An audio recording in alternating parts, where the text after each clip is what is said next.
നല്ല ആഡംബര വീടുണ്ട്, പിന്നെ എല്ലാ സൗകര്യവും എൻ്റെ വീട്ടിലുണ്ട്, AC ഉണ്ട്, എല്ലാ സൗകര്യവും. എനിക്ക് സുന്ദരമായ ഭാര്യ ഉണ്ട്, സുന്ദരമായ മക്കളുണ്ട്, എല്ലാ മേഖലയിലും എനിക്ക് എല്ലാ സൗകര്യം ഉണ്ടെന്ന് കൂട്ടുക. പക്ഷെ എനിക്ക് സമാധാനം ഇല്ല. ഈ സമാധാനം ആ വണ്ടിയിൽ 19 ലക്ഷം സേട്ടുവിൻ്റെ കൈയാണ്, 1 ലക്ഷം അവൻ്റെ പൈസ ഉള്ളൂ. ഇതൊക്കെ ജനങ്ങളെ വഞ്ചിക്കാൻ വേണ്ടി നടക്കുകയാണ്, നമ്മളെ നന്നാക്കാനല്ല.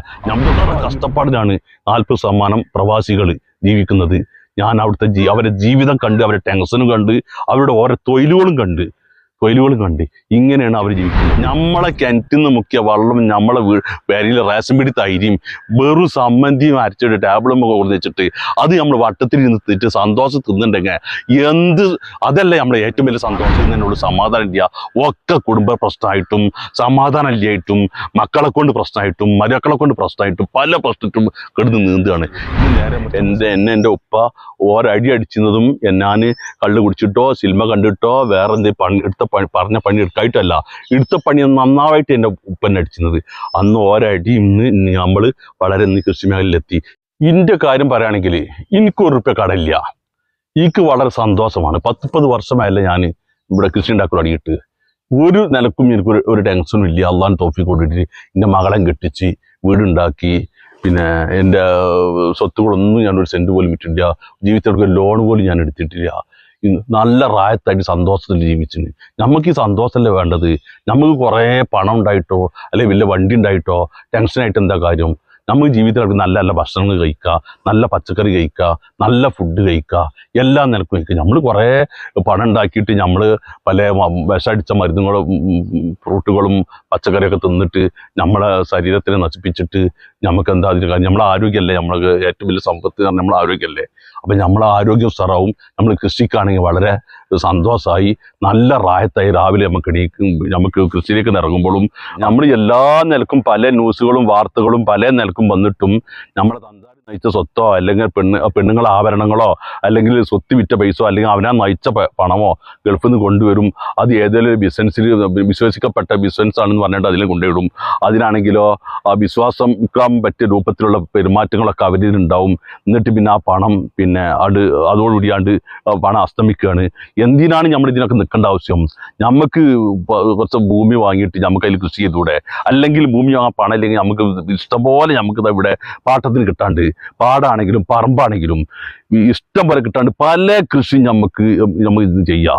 എല്ലാ നിലക്കും നമുക്ക് കൃഷി ചെയ്ത് തന്നെ നമുക്ക് ജീവിച്ചാൽ ഒരു പേടി പേടിക്കണ്ട.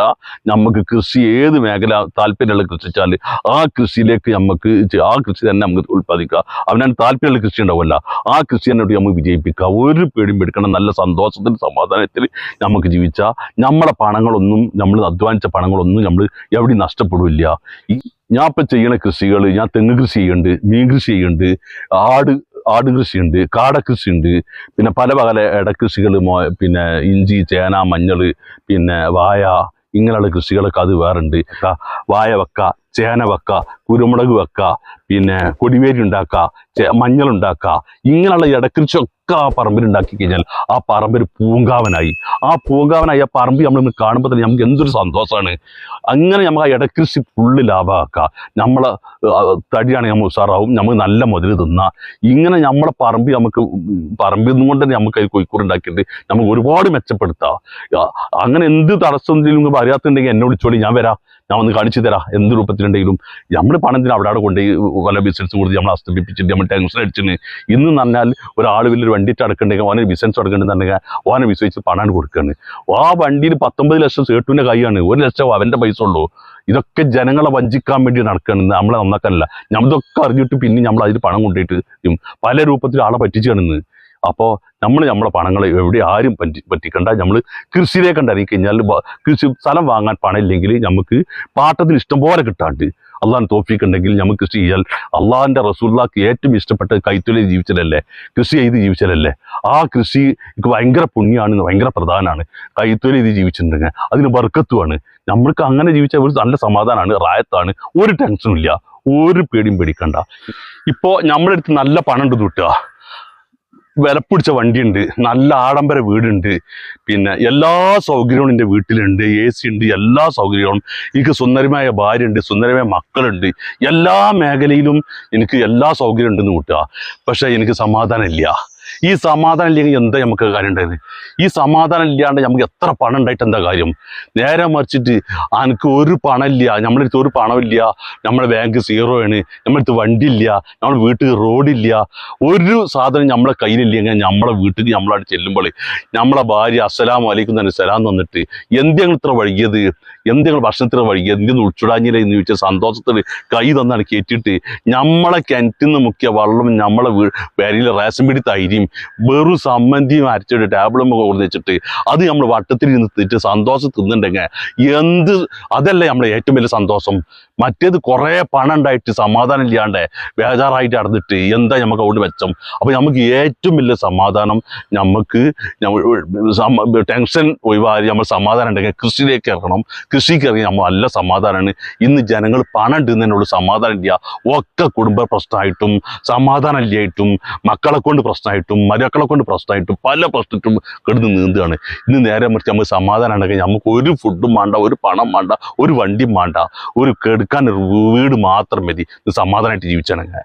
മുമ്പ് എൻ്റെ വീട്ടിലൊക്കെ നെല്ല് വിത്ത് നനച്ചിരുന്നത് മുറ്റത്ത് കളം കെട്ടിയിട്ട് തേങ്ങ വായൻ്റെ മുട്ടി അടിച്ചിട്ട് നെല്ലിൻ്റെ അലിയും കുകൻ്റെ അലി ഇട്ടിട്ട് പിന്നെ വിത്ത് ചാണവെള്ളത്തിൽ ഇട്ട് കുഴച്ചിട്ടാണ് വിത്ത് മുളപ്പിച്ചിരുന്നത്, ഞാറിന് വിത്ത് മുളപ്പിച്ചിരുന്നത്. എൻ്റെ വീട്ടിൽ എൻ്റെ വാപ്പടക്കം ചെയ്യുന്നതാണ്. ഇന്ന് ഞാനടക്കം ചെയ്യുന്നത് എന്താണ്? ആ വിത്ത് നാടൻ ചാക്കിലാക്കിയിട്ട് എൻ്റെ കുളത്ത് കൊണ്ടിട്ടാണ്. കുളത്ത് കൊണ്ടിട്ട് പിറ്റേന്ന് ആ ചാക്ക് കയറ്റിയിട്ട് 2 വടം വെള്ളാണ്ട് ഒഴിച്ച് കഴിഞ്ഞാൽ ഞാറായി. ആ ചാക്കിന് കീറി കഴിഞ്ഞാൽ ടാർപ്പായിലേക്ക് കണ്ട് പരത്തിയിട്ട് കുടഞ്ഞു കഴിഞ്ഞാൽ ഞാറായി. അത് വാരിയാണ്ട് പാടത്തിട്ടാണ്. ഇന്ന് അങ്ങനെ ഓരോ കണ്ടുപിടുത്തം നമുക്ക് വന്നുകൊണ്ടിരിക്കുന്നത്. ഇന്ന് എല്ലാ സൗകര്യങ്ങളും ഉണ്ട്. നമ്മൾ റെഡിയാകാത്ത കുഴപ്പമാണ്. നമ്മളെല്ലാം മടിയന്മാരായി നിൽക്കുകയാണ്. നമ്മൾ മുന്നിൽ കണ്ട് അറിയിക്കഴിഞ്ഞാൽ റദ്വാൻ തോപ്പിക്കിൻ്റെ എല്ലാം വിജയിക്കും. എൻ്റെ കൃഷിയും ഫാമുകളൊക്കെ കണ്ടിട്ട് എനിക്ക് പലരും ഗൾഫിൽ നിന്ന് വിളിക്കലുണ്ട്. എൻ്റെ ബന്ധം ഇല്ലാത്ത ആളുകളും ബന്ധമുള്ള ആളുകളും വിളിക്കും. ഞങ്ങൾ ഗൾഫിൽ നിന്ന് ഞങ്ങൾ ഇങ്ങോട്ട് വരികയാണ്, ഞങ്ങൾ അവിടെ ഇങ്ങനെ തുടങ്ങുകയാണ്, അങ്ങനെ തുടങ്ങുകയാണ് എന്നൊക്കെ. അപ്പം ഞാൻ ചോദിച്ചു നിങ്ങൾക്ക് എന്താ ജോലി ചോദിച്ചു. അപ്പം നല്ല ശമ്പളം കിട്ടണ ഇതാണ്. ഞാൻ പറയും മക്കളെ നിങ്ങളെ ശമ്പളം ഒഴിവാക്കി വരണ്ട, നിങ്ങൾ വരണ സമയത്ത് വരാം. നിങ്ങൾ പിന്നെ ഫസ്റ്റിൻ്റെ ഫാമാണ് തുടങ്ങാൻ ഉദ്ദേശിക്കുന്നെങ്കിൽ നിങ്ങൾ കാര്യം ചെയ്യണം. നിങ്ങളെ കുടുംബത്തിൽപ്പെട്ട ആർക്കെങ്കിലും കൃഷിന് മൃഗത്തിനോട് താല്പര്യമുള്ള ആൾക്ക് ഒരു പശു നിങ്ങളെ കാശ് കൊണ്ട് നിങ്ങൾ വാങ്ങിക്കൊടുക്കണം. ആ വാങ്ങിക്കൊടുത്തിട്ട് അവനോട് പറയാ ഇതിൻ്റെ പാലിനെടുത്തോ, ഈ പശു പിന്നെ ഇനി പോറ്റി വളർത്തണം, ഇതിൻ്റെ പാലിനെടുത്തോ, നമുക്കൊരു ഫാം തുടങ്ങണം, ഞങ്ങൾ ഗൾഫിൽ നിന്ന് ഇവിടെ വന്ന് നിൽക്കുന്ന സമയത്ത് ഒരു ഫാം തുടങ്ങണം, ഇതിൻ്റെ പാല് അതുവരെ നീ എടുക്കുക എന്ന് പറഞ്ഞ് അവനെ നോക്കണം. അങ്ങനെ അവൻ ആ പശു കൊണ്ട് വിജയിപ്പിക്കണ്ടെന്ന് നോക്കുക. ആ പശു കൊണ്ട് വിജയമാണെന്നുണ്ടെങ്കിൽ ബെറ്റത്തെ വരെ 2 പശു വാങ്ങിക്കൊടുക്കുക. 2 പശു വാങ്ങിക്കൊടുത്ത് പിന്നെന്ത് പണിയുക? പിന്നെ നിങ്ങളുടെ ആല കെട്ടിയിട്ട് പിന്നെ 4 or 5 പശു ആക്കുക. അങ്ങനെ നിങ്ങൾ ഓരോന്ന് ഘട്ടമായിട്ട് തുടങ്ങി നോക്കി ഒരു പരാജയം പെടില്ല. നിങ്ങൾ ഒറ്റടിക്കാൻ വന്നിട്ട് അലാക്കിനൊരു സഡാണ്ട് കെട്ടും, ഒരു 10-15 പശുവിനാണ്ട് കെട്ടും, അല്ലെങ്കിൽ 10-50 ആടാണ്ട് കെട്ടും, അത് നഷ്ടമാണെന്ന് പറയും. അങ്ങനൊന്നും ഒരിക്കലും ഒന്നിമൊന്ന് നമ്മൾ 1 കഴിഞ്ഞിട്ട് 2 നമ്മൾ പഠിച്ചത്, 2 കഴിഞ്ഞാൽ 3 പഠിച്ചത് എന്ന പോലെ നമ്മൾ ഒന്നിമൊന്ന് തുടങ്ങണം. ഒന്നിമൊന്ന് തുടങ്ങിയിട്ട് നമ്മൾ 2 ആക്കുക, 2 3 ആക്കുക. പറ്റാത്തതാണെങ്കിൽ അപ്പം നിർത്തണം. നിർത്തി പറ്റണിമെങ്കിൽ നമുക്ക് ആട് ചാടണം. എന്ത് കൃഷിനോടാണ് നിങ്ങൾക്ക് താല്പര്യമുള്ളത്? ആടാണോ, മുയലാണോ, തേനീച്ചയാണോ, നെല്ലാണോ, മീനാണോ, പിന്നെ തെങ്ങ് കൃഷിയാണോ, ആ വാനില കൃഷിയാണോ, ഏത് കൃഷിനോടാണ് നിങ്ങൾക്ക് താല്പര്യം വെച്ചാൽ ആ കൃഷി തന്നെ ഇതാക്കുക. അതിൽ നിന്ന് വിട്ടിട്ട് വേറെലേക്ക് ചിന്തിക്കാനോ വേറെലേക്ക് ചാടാനോ നിൽക്കരുത്. അത് പരമാവധി അത് തന്നെ വിജയിപ്പിക്കാൻ നിൽക്കുക. ഒരു ബിസിനസ്, ഒരു കൃഷി തുടങ്ങിയിട്ട് അത് വിജയിച്ച് ഇങ്ങനെ വരണ മുന്നേ തന്നെ വേറെ പ്രോത്സാഹനം കണ്ടുകൊണ്ട് വേറെ ആൾ ചാടുമ്പോഴാണ് ഒക്കെ പരാജയപ്പെടല്. ഇത് ഫുള്ള് റെഡി ആയതിൻ്റെ ശേഷം റെയിൽവേ കയറിയതിന് ശേഷം പിന്നീട് നമ്മൾ സ്റ്റാർട്ടാക്കാൻ പാടുള്ളൂ. എന്നാൽ നമുക്ക് ഒരു പരാജയം പെടില്ല. നല്ല സമാധാനം. എന്ത് നമ്മൾ കുറേ സമ്പാദിച്ചിട്ട് ഈ ഗൾഫിലെ പ്രവാസികൾ ഞാൻ 1.5 മാസം വിസിറ്റിങ്ങിന് പോയിട്ട് അവിടുത്തെ ജീവിതം കണ്ടാണ്. അവിടെ ജീവിക്കുന്ന ജീവിതം എന്താണ്? 100ക്ക് 100% 20% ആളുകൾക്ക് നല്ല ജീവിതം കിട്ടുന്നുണ്ട്, നല്ല ശമ്പളമുണ്ട്, അവരുടെ ഫാമിലി അവിടെ ഉണ്ട്, അവർക്ക് ജീവിതം കിട്ടുന്നുണ്ട്. 40% ജനങ്ങൾക്കും അത് വളരെ കഷ്ടപ്പാടാണ്. ജീവിതം അവിടെ ഇല്ല, ഇവിടെ ഇല്ല, സമ്പാദ്യം അവിടെ ഇല്ല, ഇവിടെ ഇല്ല. അവർ ടെൻഷൻ അടിച്ചിട്ട് 12-14 മണിക്കൂർ ജോലി ചെയ്തിട്ട് അവർ ടെൻഷൻ അടിച്ചിട്ട് അവരിങ്ങനെ നീക്കി പോവുകയാണ്. അവർക്ക് ഒരു ജീവിതം ദുനിയാവിലും ഇല്ല, നാട്ടിലും ഇല്ല, ഗൾഫിലും ഇല്ല. ഇവിടെ വന്നാൽ അവർക്ക് സമാധാനം ഉണ്ടാ, സമ്പാദ്യമില്ല. അവിടെ വന്നാൽ അവിടെ കഷ്ടപ്പാടും ടെൻഷനുകളും ജോലികളും ഒക്കെ പടയാണ്. ഇങ്ങനെ 40% ജനങ്ങൾ പോകുന്നുണ്ട്.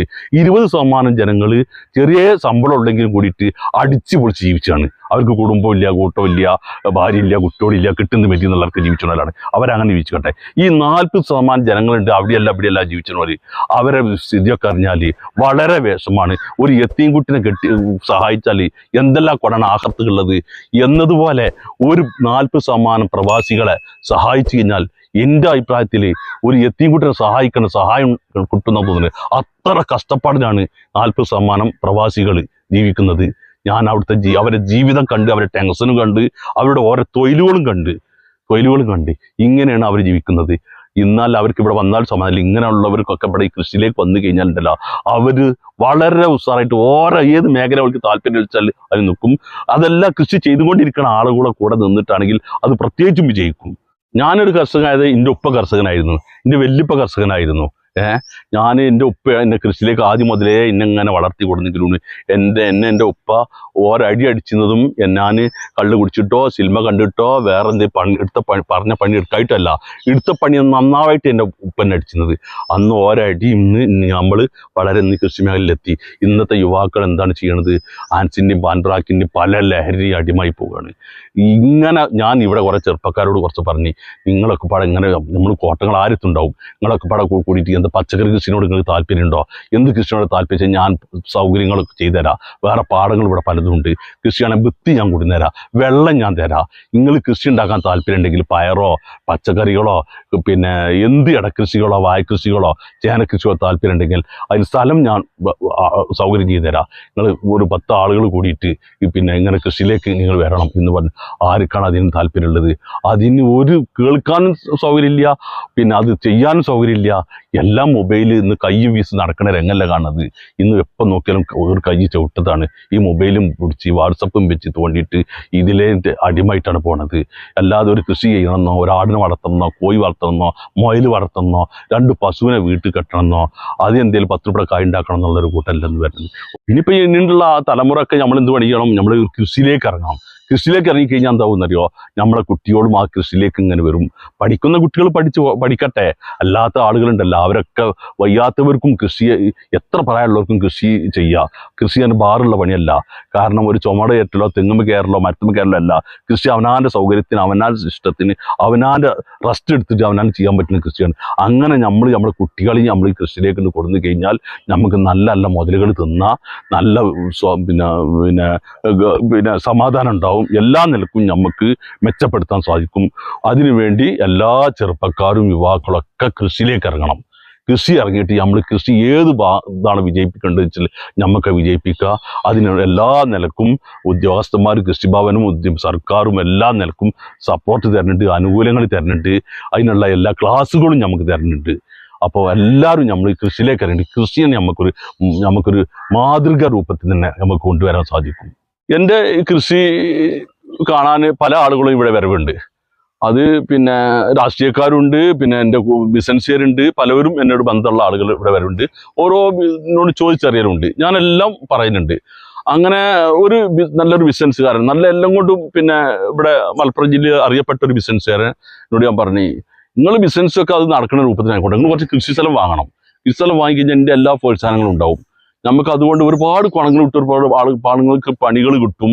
പിന്നെ ഒരുപാട് നമ്മൾ ചെറുപ്പക്കാർ അതിലേക്ക് കൊണ്ടുകഴിഞ്ഞാൽ അവരെ കൃഷി ചെയ്യിപ്പിക്കാം എന്ന് പറഞ്ഞു. അപ്പം എന്നോട് പറഞ്ഞ് അതൊക്കെ നീ ചെയ്യിപ്പിക്കുന്നുണ്ടെങ്കിൽ നമുക്ക് കൃഷി സ്ഥലം വാങ്ങാമല്ല എന്ന് പറഞ്ഞു.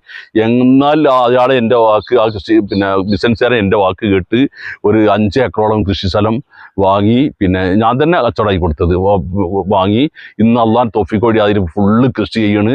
അതിലേക്ക് പല ആളുകളും ഞാൻ അതിലേക്ക് താല്പര്യം ഉണ്ടെങ്കിൽ വന്നോളി, ഞാനും പോരാത്തോട്ട് ഞാൻ കൂടി തരാമെന്ന് പറഞ്ഞ് താല്പര്യമുള്ളവർ വന്നുകൊണ്ടിരിക്കണ്, കൃഷി ചെയ്യണ്, വളരെ സന്തോഷത്തിൽ നിൽക്കണ്. അതിപ്പോൾ നമുക്ക് ഏറ്റവും ഇതിൻ്റെ കൃഷിയിൽ ഏറ്റവും വലിയ സന്തോഷപ്പെട്ടത് നല്ലൊരു ബിസിനസ്സുകാരൻ കൃഷിയിലേക്ക് ഇറങ്ങാൻ പോണ് എന്നുള്ള ഞാൻ കണ്ടുകൊണ്ടിരിക്കുന്നു. അത് നമുക്ക് ഏറ്റവും വലിയ സന്തോഷമാണ്. ഇങ്ങനെ നമ്മളെല്ലാവരും ബിസിനസ് നടക്കുന്നത് അവിടെ നടക്കട്ടെ. കൃഷി മേഖലയിലേക്ക് നമ്മളെല്ലാ ബിസിനസ്സുകാരും എല്ലാ യുവാക്കളും കൃഷിയിലേക്ക് ഇറങ്ങിയിട്ട് അവനാൻ്റെ പള്ളക്കും വേണ്ടി അവനാ തന്നെ കർഷകരാകുക. എന്നാൽ നമ്മളെ വീട്ടിലേക്കുള്ള കൃഷിയും പച്ചക്കറികളൊക്കെ നമുക്ക് ഉണ്ടാക്കാൻ സാധിക്കും. മുമ്പ് സിൽമാനയുടെ മമ്മൂട്ടി പറഞ്ഞതുപോലെ കർഷകർ ചേറിൽ കാല് കുത്തിയാലേ നമ്മൾ ചോറിൽ കൈ കുത്തുകയുള്ളൂ എന്ന് പറഞ്ഞ പോലെ നല്ലൊരു മാതൃകയാണത്. നല്ലൊരു പോയിന്റുള്ള വാക്കാണ്. അതെല്ലാവരും മനസ്സിലുണ്ടായിക്കോട്ടെ.